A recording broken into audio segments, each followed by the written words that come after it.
It's time for number 3 in my video series on how to become a better MTG player. If you haven't watched the other 2, you should definitely do that because this one sort of builds upon number 2.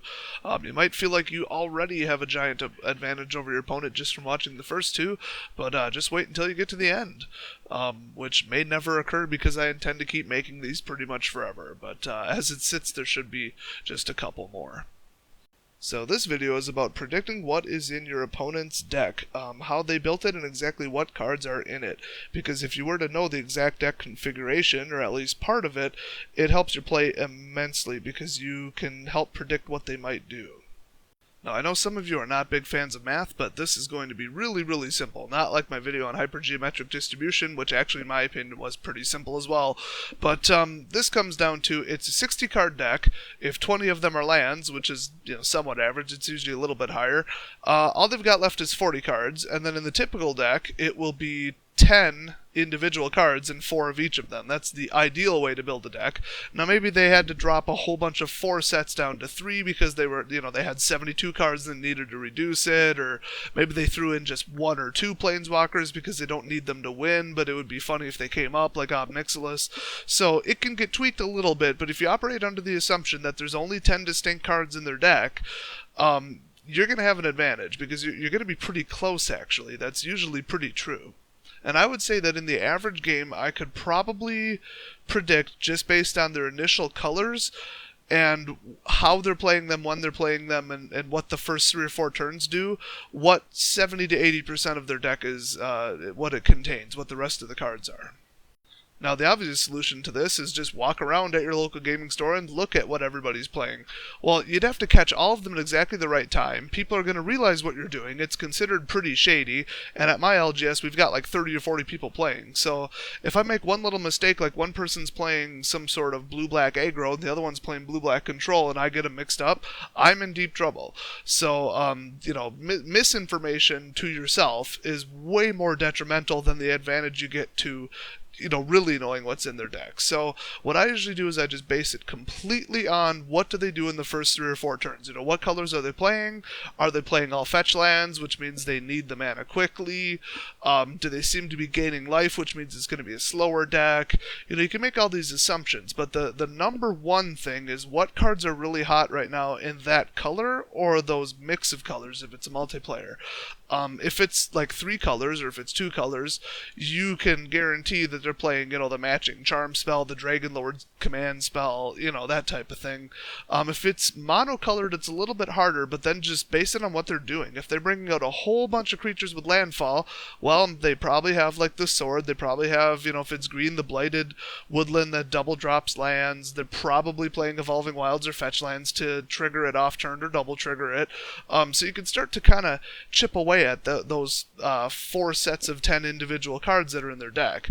So, like I said, turn 3 or 4, you should have a really good idea of the rest of their deck. Like if it's a creature aggro deck, they're going to need their creatures to stay on the field, so they're probably going to 24 or 28 creatures with very few spells. So once you see one of those spells, or 2 of those spells, you practically know what all the spells are. In fact, if they're playing like a trample deck or an unblockable deck or a double strike deck, and you see a Titanic Growth come out, you bet that they're going to have a Become Immense in there, because that's like, they go together, it's a central strategy. And then they might have another one like Swell of Growth, which is another ambush, especially if it's like an ambush trample landfall deck like mine. So, you could just say, well, this is, green, I'm sure it's running 3 distinct spells and 7 distinct creatures, and it looks like they're rushing. Oh, they pumped it once. All the rest of the spells will probably pump. And that goes out the window when they sideboard, potentially, but then you can think, hey, what would I put into the deck when I sideboard to defeat my deck if I was in their shoes? So that's another little tip, that you could use as far as what they're replacing, what they're pulling, what cards didn't work. So at any given time, you should know what more than half of their deck is just after the first couple turns. And now it's time to poke fun of my favorite players in the world, as you all know, net deckers. I actually strongly recommend people go to, the major websites that list the popular decks, the net decks, the ones that just won recent tournaments. Like I think Star City Games usually has a list.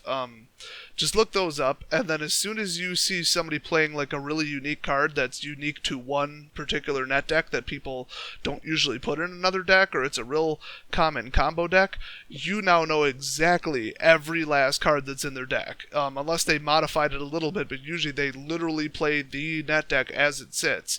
So as soon as you see I can't even think of an example, but one like dual color card, and it's a really obscure card that's not very powerful, you think, okay, what net deck does that go in? Boom, they're playing that deck. I know every single one. Then as soon as they, miss a creature drop, you know they're out of creatures, they're only holding spells.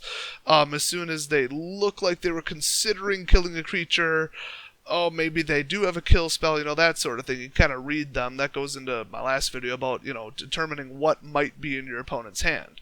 But, net deckers, you can just pick them apart because they might as well hand you a deck list the second they sit down because you know exactly what the deck does. Well, now if you're playing a rogue decker, as they call it, I call them deck engineers because that's a lot nicer, but just basically people who aren't copycats and who come up with their own decks. And all the tips I stated so far don't work, like looking at the overall strategy, finding out what cards are really hot, what are the best rares, what are the best mythics, what's probably in there as far as, powerful cards. Just think, okay, what you've seen so far in their deck, if you were building that deck, what would be the last 3 or 4 cards that you would put in it? Because if you're good at building a deck, and they're good at building a deck, you probably both would come to the same conclusion. So this does require pretty much knowing every single card in a particular color or color set in all of Standard, but if you build as many decks as I do, it's not that hard. You probably will know all the cards. So if you're thinking, what, with these creatures, and they're flyers, and he's playing white-green, oh boy, and this is what I saw so far. What would I put in there? Oh, Dromoka's Command. That would fit perfectly, because Dromoka's Command would do this, this, this, or this. It gives options, and then all I'd have to do is, play it exactly at this time, and it would protect me and let me keep doing what I'm doing if I was my opponent. So then you could operate under the assumption that they're probably holding Dromoka's Command. And it's better than nothing. Now, if you guess completely and utterly wrong and bank all your strategy on it, you might lose. So usually I would just prepare for it mentally. I wouldn't just assume that it's in their hand and in their deck, that I'm 100% right, unless I've actually seen the card. But just keep in the back of your mind, oh, that's right, they probably, since this is mixed black, put a couple black kill cards in there, so I better not, put all my counters on just Managorger Hydra. I shouldn't start the game with, 6 land and just 1 Managorger, because eventually they're probably going to blow them away, because, based on the Death Touchers I've seen, well, that's a problem, and then, it's black, and then they got flyers, they got demons, they got vampires, they probably also have 3 kill spells, so if you're, thinking about your opening hand, what would survive their deck, just look at what you saw the first game and then try to predict, well, if I were to just, these are the cards I have and I need to build the rest of their deck, what would I put in it? And that's usually all you can do as far as predicting the configuration of their deck. But it goes a long way, and it's better than just blindly watching what they drop.